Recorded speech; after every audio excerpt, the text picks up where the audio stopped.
Welcome to the Great Detectives of Old Time Radio. From Boise, Idaho, this is your host, Adam Graham. If you have a comment, email it to me, box13@greatdetectives.net.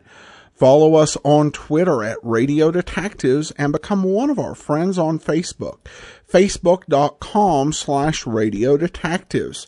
As we get started, I want to encourage you, if you have not already, to pick up your copy of All I Needed to Know I Learned from Columbo and its sequel book, All I Needed to Know I Learned from Dragnet. In these two ebooks, I examine the careers and histories of 7 great fictional policemen or detectives, and what life lessons can be learned from them. The ebooks are available wherever fine ebooks are sold, and the audiobooks are available through audible.com or in the iTunes store. And you can find all my books, audiobooks, and ebooks at store.greatdetectives.net. Well, now it's time for today's episode of Boston Blackie. The original air date, July the 30th of 1947. And the title of today's episode is Mayor Bob Rogers Assassinated.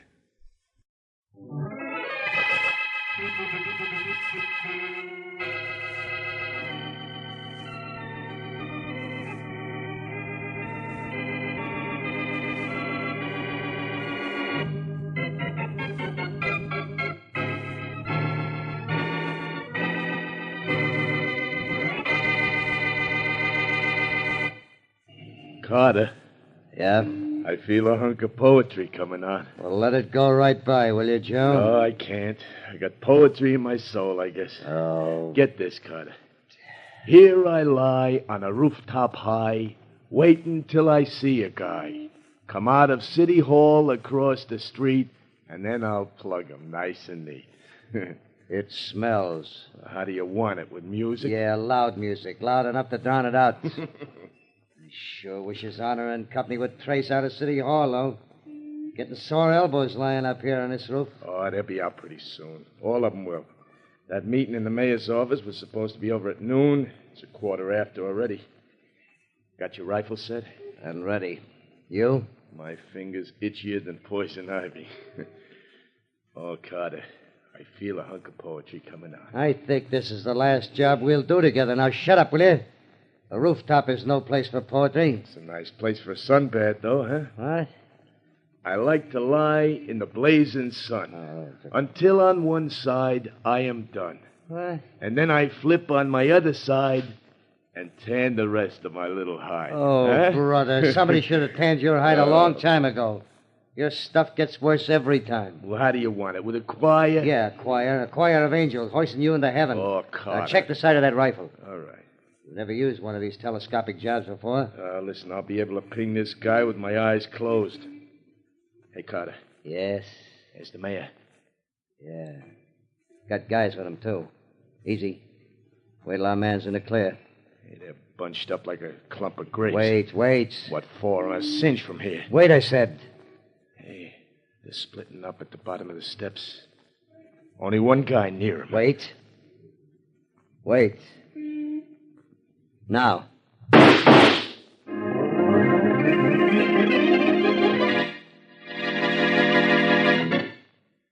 And now on to Dick Calmer as Boston Blackie. Enemy to those who make him an enemy. Friend to those who have no friend.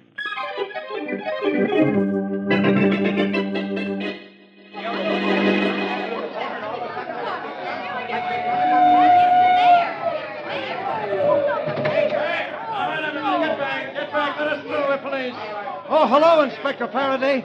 I'm Williams, 23rd Precinct. Hello, Williams. Had a little shooting here, huh? A big one, Inspector. It's Mayor Rogers. Mayor Rogers? Is he dead? One bullet in the heart, one through the head, Inspector. The mayor. Nobody told me it was the mayor. This is all I need. Hey, move away. Yeah, move away. Get back there, Williams. High caliber bullets, too. Keep everybody back. Clear the sidewalk if they don't stay back. Get back, Williams. Go on back there. Williams, any witnesses? Yes, sir. There were several men with him when he got it, but Yeah. no one knows where the shots came from. No one even heard them. Yeah, that's not good. How was he standing when he was hit? The men with him all agree he had his back to the street. Uh-huh. He's hit in the back of the head. I can see from the wounds the bullets entered in a downward direction. Williams, Those shots came from the roof of that building across the street. Well, no one knows where they came from. I sir. do. We're going to get to the bottom of this by getting to the top of that building. Anyhow, Boston Blackie would say it that way. Probably. Oh, Blackie's really going to burn at this. This is one time I figured something out before he's even shown up at the scene of the crime.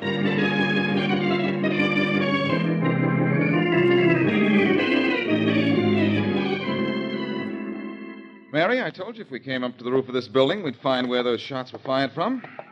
Here are 2 exploded rifle shells. Well, I don't know how you knew it, Blackie. I saw the commotion and everything in front of City Hall at the same time that you But, did. Mary, did you see anyone running away or hear anyone yelling, stop? No, I didn't. Well, that's how I knew the shots came from up here. They certainly couldn't come from any of the offices in this building. They didn't come from the street. And they didn't come from City Hall because no one is going to use a rifle to shoot a man in the back from so short a distance. Well, all right, but I still don't see why you chose this rooftop. There are other buildings in the block. This is the only one with a clear view of the steps and doors into City Hall. Obviously, the Oh, man... That's the roof up here, man. Okay, Chief. I'll guarantee you'll find proof that those shots were fired from up here. Blackie, it's Inspector Farraday. I heard. Hello, Faraday. Oh, Blackie. Beat it. The short way. Jump off the roof. I'm sorry, Faraday. I'd do it for you, but I have Mary. Now, use her for ballast. Now, beat it. I don't want you annoying me as usual. Annoying? Well, now, how can you say that? How can I... I'm admiring the view of the city. Of course, I've also figured that this is the place from which Mayor Rogers was shot. So you figure that, too. Of course. Mayor Rogers was shot from up here. Here are 2 exploded rifle shells, 30 caliber. I'm surprised you're here, but congratulations. You're almost as smart as I am. You're smart, huh? Just because you know those shots came from up here. Well, what help is that? Doesn't prove who murdered Rogers, or why. Find out why someone would want to kill the mayor, and you'll have the someone who killed him, Faraday.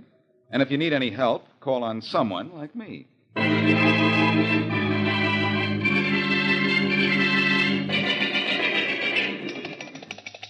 Hello? Hello? Hello, Johnson. Harry Johnson. This is Johnson speaking. Well, this is Martin, Rex Martin. Oh, yeah. Yes, your favorite business rival. You were with the mayor when he was shot, weren't you?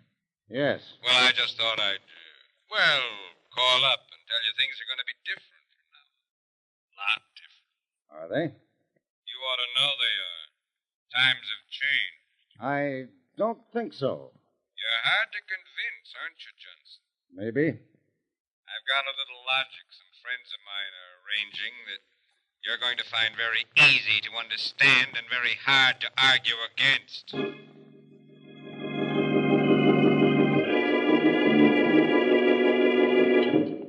Harry, I wish you'd let me fix you something to eat. You didn't touch your dinner. I'm sorry, Anne. I can't think of eating. I keep seeing Mayor Rogers being shot down not 2 feet away from me. And that phone call I got from Rex Martin today... I know, darling. I know you're terribly upset about the mayor, but think, darling, it might have been you. I almost wish it had been. Oh, maybe it's the weather that's making you so depressed. It's cleared now, but we practically had a cloudburst until an hour ago, and you know how low you get when it rains. Don't look for excuses for me, darling. I'll be all right if I can... Oh, will you answer the door, dear, please? I'm going out in the backyard a minute. All right. I hope this isn't company, Anne. I just couldn't face anyone tonight. If it's company, I'll be back to see to it that they won't stay long. Thanks. Yes? Are you Harry Johnson? Yes? Well, we got something for you, Johnson. What? A present? How do you want it? With mustard and piccalilli? Oh!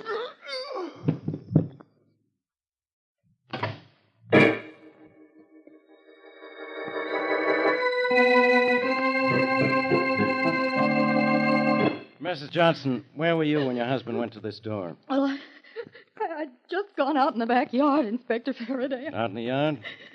Doing what? I went to see if the wash was dry. I see. Did you... Oh, Inspector Farraday. Yes, Sergeant. I just talked to the man from next door. He didn't see anyone around at the time of the shooting, sir. That's fine. Nobody saw anything or anyone. Mrs. Johnson here claims she was out in the backyard. Yes, I was. That's right, she was, Inspector. The man next door says he saw her out there at the time he heard shots. Thanks, Sergeant. Yes, sir. Well, Mrs. Johnson, that bears out your story. Sorry I had to question you. That's quite all right, Inspector. I understand everything. Well, if you do, you're the only one around here who does.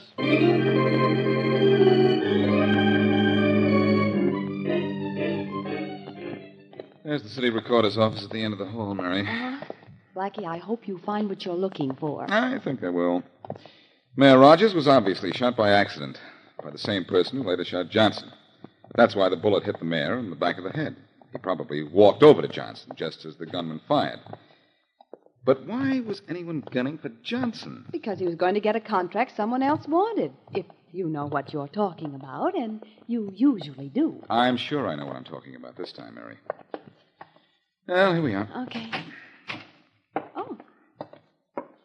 Place looks empty. There's a guy in the back of the room there. Now we're going to find out all about a man named Rex Martin.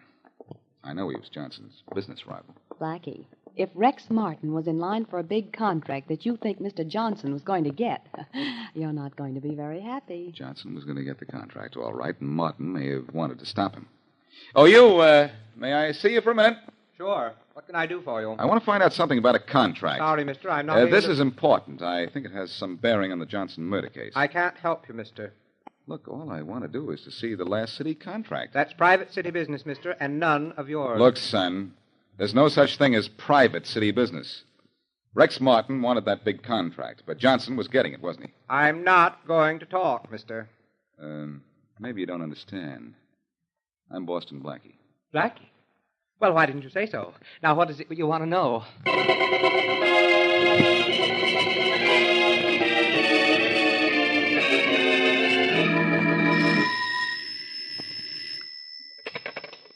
Hello? Hello, Carter. This is Joe. Oh, yeah, Joe. Did you get the money? Part of it. And, Carter, I feel a hunk of poetry coming on. Never mind the poetry. Come on up here with that dough, will you? Okay, I'll be right up. Nobody's around. What difference does it make if anybody's around? Nobody saw us get the mayor. Nobody saw us kill Johnson. We don't have anything to worry about. You sure? Positive. The cops got the only worries. Oh, boy, I gotta laugh. Yeah. The cops have the answer to everything right under their noses, but they'll never know it's there. Yeah, that's right. You know something, Joe? What? I feel so good, I could even listen to some of your lousy poetry. Okay, then listen. Yeah? Whenever I think of the racket we're in, I close my eyes and I just gotta grin. Yeah? Maybe we're nuts, but we sure have fun killing two birds for the price of one.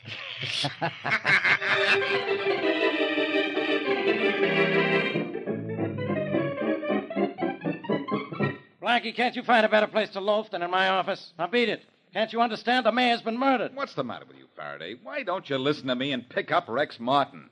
He's the answer to this thing. What am I going to pick him up with? Radar? He's out of town. He won't be back till tomorrow. And I don't have any reason to pick him up. What's he got to do with this? You got to look at the last city contract, and you'll have a reason. I looked for it at the recorder's office and couldn't find it. Yeah? I'll bet anything that it was going to Harry Johnson. And I know Martin's been trying for years to get a big city job. So when Johnson was due to get the contract, Martin had Johnson killed. Yeah, what about the mayor? Martin kill him, too? Blackie, stop trying to confuse me. Faraday, the mayor was killed by mistake. Look, ask Mrs. Johnson if her husband wasn't set for a big contract. She doesn't know anything about anything. She was at home when her husband was killed, wasn't she? She was out in the backyard. A neighbor saw her. She went out to see if her wash was dry. She's no help, and neither are you. That's what you think. What?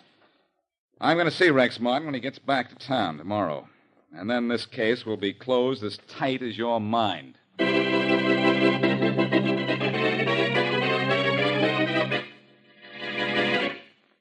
And now back to Boston Blackie.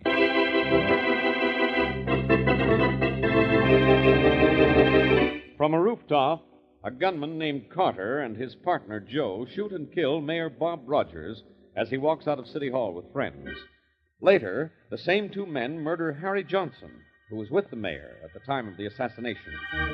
So far, neither Boston Blackie nor the police have any clue to the identity of the killers or reason why Johnson was killed. The mayor, obviously, was murdered by accident. As we return to our story, Carter and his friend Joe are in their hideout. Come on, Joe, come on. Tell me how much you got for killing Johnson. Carter, I feel a hunk of poetry coming out. Never mind your poetry. How much did you get? I told you, 1,000 deposit. I thought we were getting 15 grand. We got one. The rest later. I don't believe it, Joe. Now, wait a minute. Now, look, you're holding out on me. And so help me if you are. Now, take it easy, Carter. You can bust bones grabbing a guy like that. And the bones will be in your neck if I ever found out that you... All right, let me go, stupid, and go answer the door. Take this up later. Anytime you like. Go on the door. Okay. Hello, Mr. Carter. Oh, Mrs. Johnson. Come in. Thank you. Joe, take off your hat. There's a lady present. Yeah, I know the lady. You like the job we did on your husband, huh?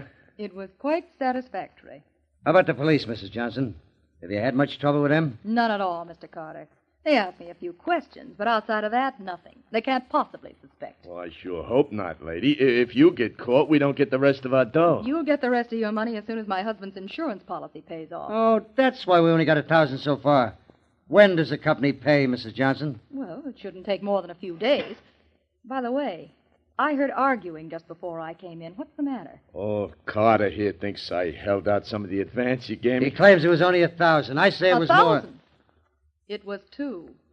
Oh, 2, huh? Now, wait, Carter. Well, what do you know, Joe? Carter, Come here. Okay, Carter, it was $2,000. I'll give you your half. You can't blame a guy for trying, now can you? You're not going to be able to try any Please, longer. Mr. Carter, Joe, no fighting. Yeah, no We've done fighting. beautifully so far. Everything's perfect. Let's not spoil it. I'd like to spoil that guy's kisser. now, No, wait a don't minute. fight, you two. That's a mistake. You've made a slight error already. Killing the mayor? Yes, We made up for it, didn't we? yes. Now suppose you make up with Joe. The next mistake may not be so easy to correct.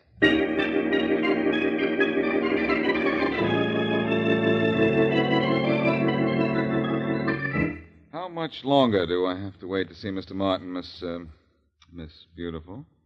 Thank you, Blackie. And the name is Joanne. And the phone number? My husband doesn't like me to give it out. I'll just write that. Huh? Well, that's different. And may I use this telephone here to make a call while I'm waiting for Mr. Martin? Of course, there's one on the desk there. I'll give you an outside line. Thank you, Mrs. Beautiful. Mm-hmm. How long have you worked for Rex Martin? About a year. Lucky Martin. Faraday speaking. Hello, Faraday, old pal. This is Blackie. Don't old pal me. Okay, old pal, I won't. Instead, I'll old pal Rex Martin. Rex Martin? Why don't you leave him alone? Faraday, I've told you I know just why Johnson was killed, and Rex Martin is it. Sure. Tra-la. And I'm the Queen of the May. Well, look, Queenie. Johnson was killed by someone working for Rex Martin because Martin wanted a city contract that Johnson got, or was going to get. I told you that. Now I'll prove it. Oh, Blackie, Mr. Martin will see you now. Thanks, Joanne. I'll call you back in 5 minutes, Faraday. Yeah. Because I'll prove Johnson took a contract away from Martin and sew up your case for you when it won't take longer than that. This way, Blackie. Thank you. Mr. Martin, Mr. Boston Blackie. Come in, Blackie. That'll be all, Joanne. Yes, sir. Sit down, Blackie. No, thanks. I'd rather stand.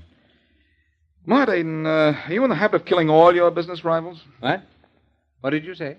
You heard what I said. Yes, I did. But I'm afraid you're in the wrong office. Or am I? You're the head of the wrong company, Martin. The company that didn't get a big city contract it wanted. Am I? You know you are. Johnson's company got it, or was about to get it. That's why you had it killed. I checked at City Hall and found out you and Johnson were bidding for the same job. That's right. We were. And Johnson got it. So you sent a gunman or two to give him something else while you were out of town. You base your assumptions on that contract, do you, Blackie? Certainly. With him out of the way, the contract would be yours. I see. Blackie, take a look at this. Hmm? Here's the contract Johnson and I were bidding for. And I got it. Signed, sealed, and delivered. 2 days ago. The day before he was killed.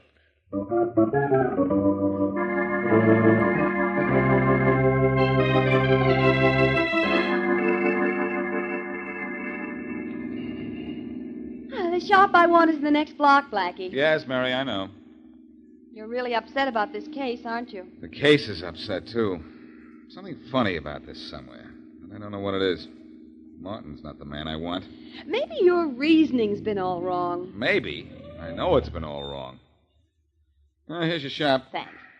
Pick me up later? Mm-hmm. When? Oh, in about an hour. I don't take as long to pick out a hat as you think. A hat? Again? Yes.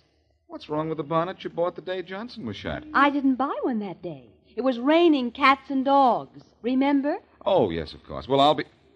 Mary, I've got it. You've just solved this case. I have. It wasn't only raining cats and dogs that day. It was raining clues. And I've been all wet for not figuring what happened till now.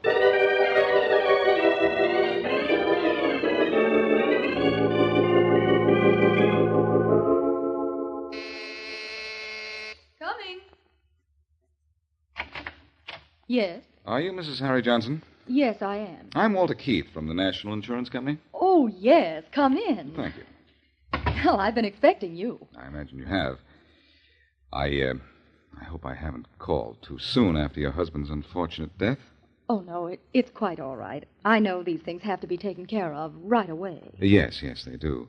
But sometimes there are rather long delays.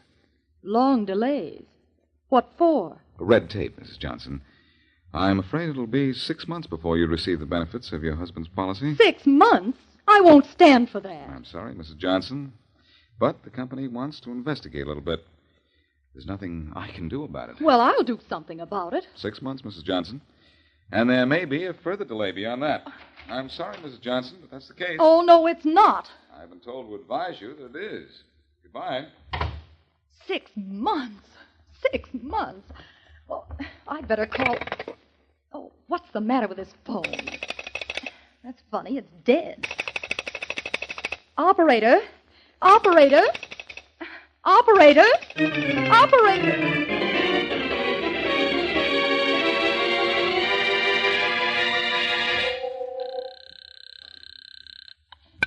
Hello? Mary, this is Blackie. Oh, hello, Blackie. Well, how did Mrs. Johnson take the news about her insurance? The same way she'd take a dose of medicine. She didn't know me, I'm sure of that. Only I hope my plan works. Oh, certainly a long shot, Blackie. But it's worth a try. She ought to come into the store to use the phone any minute now. I hope so. I think she'll be here. If she hired someone to kill her husband, she probably has to collect her insurance to make the payoff. So she'll have to report what I told her, that the payoff will be delayed. Maybe yes, maybe no. Well, there's no maybe about her using the phone at her house. I cut the wires before I went in, and she wouldn't dare use a neighbor's phone to call a killer. This is the nearest phone, and I am... Oh, here she comes now, Mary. In fact, she's going into the booth next to mine. It's the only other one. I'll call you back later. You mean much later, too, I know. Well, I hope you hear what you want to hear. Well, if she's making the call, I think Faraday and I will be making a call ourselves.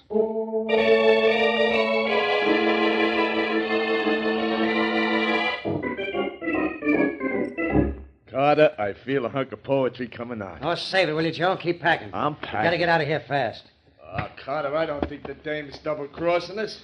Maybe she can't get the insurance, though, for 6 months. Well, if she can't, it's because the case is going to be investigated. We're not going to be around when it is. You Come on, let's blow out of here. Uh-oh. See who it is. Okay. But don't open that door too much. Think I'm a dope? Hey, okay, you open the door all the way. They're coming in. Carter, I think it's cops. Shove, Blackie. I'm shoving Faraday. Carter, help me! Oh, no, I'm getting out of here. Not without me, you wait. Just stand right where you are. I think we'll have to convince him with a little noise, Faraday. Okay. Okay. I know you'll take better aim on the next shot. I'm through. We quit. Smart boy. Well, Faraday, here are your two killers. Glad to see you. Well, Carter, I think these guys are suffering from a case of mistaken identity. Shut up, Joe. The mistake is all yours, Carter. Yours, too, Joe. Mrs. Johnson talked. Oh, yeah? We know you shot and killed Mayor Rogers and Mrs. Johnson's husband. So come on. I'm through with this case. And you're through for good.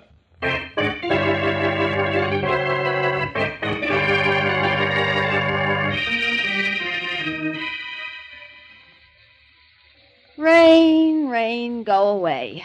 Little Mary wants to go out and buy a new hat. I hate rain. You hate it. Imagine what Mrs. Johnson thinks of it. Blackie, how long did it take her before she confessed? Oh, not long. As soon as I told her she couldn't have gone out in the yard to see if the wash was dry, because it had just stopped raining, well, that broke her down. All she wanted to do was have an alibi for the time that her two hired killers shot her husband. And when her neighbor saw her in the yard at the time the shots were fired, she was in the clear. She thought. How did you find the two killers, Blackie? You never told me. Well, it was Mrs. Johnson's phone call to Carter that led me to them. When I heard the number she called, Faraday took it from there. From the phone number, Faraday got the address, and then it was an easy... You think that was a stroke of genius, don't you? Oh, the stroke of genius was the idea to cut the wires to her phone at home. Oh. I had to force her to call Carter from a phone where I could hear her talking. But it really wasn't such a clever stunt. No, I wouldn't brag about that. Well, I want to do a little bragging. I gave you the hint about the rain when I didn't buy my hat the day of the murder. Yes, you did, Mary. You know, one of the characters in this case had a yen for poetry. You know how he'd sum up this case? How? It rained, and so you got no hat. That's true, and is no bosh. Yes. But the rain broke down an alibi. It all came out in the wash. Oh, Blackie.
This is Andrea J. Graham, author of the Web Surfer series. Oh, and a Madam's Wife. You're listening to the Great Detectives of Old Time Radio.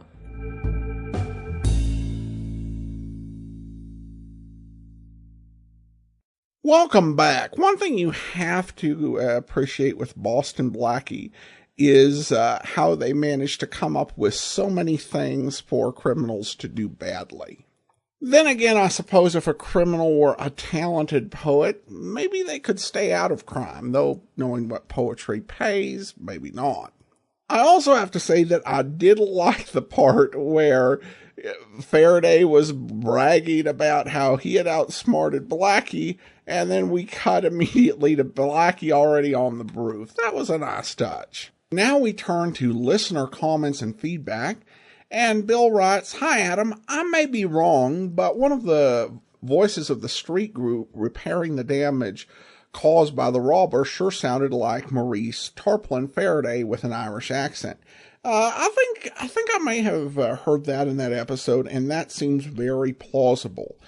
Even in I've mentioned in modern radio productions, they really try to avoid bringing in extra actors. In fact, if you listen to, say, a BBC audio drama or a Big Finish audio drama, they'll say at the end, they'll list the principal cast, and they'll say other parts were played by members of the cast. Because if you bring in somebody just to do the voice of an Irish workman, you've got to pay this person, the whole union scale, and it'll make sense to redistribute that part. And it's one of the challenges, and I think one of the fun parts of doing radio drama for a lot of actors is that they can just, have fun with that little one-off role. So I think that's definitely quite plausible. Eric writes in regarding the airmail mysteries. Well, that was just a blast. I even stopped listening for a few weeks so I could hear them an episode at a time as originally intended, and it worked even better that way. Glad you found this and gave it to us. Well, thanks so much, Eric, and it really is nice to find those treats. Airmail Mystery is the type of show that you don't know that you've been missing until you find it. But it was so fun, and I will keep my ears peeled for other radio series that come into circulation. That'll be fun to listen to. Thank you so much, Eric, and that will do it for today. Join us back here tomorrow for yours truly, Johnny Dollar. And next Thursday, we'll be back with another episode of Boston Blackie. In the meantime, send your comments to box13 at greatdetectives.net. Follow us on Twitter at Radio Detectives and become one of our friends on Facebook, facebook.com/Radio Detectives. From Boise, Idaho, this is your host, Adam Graham, signing off.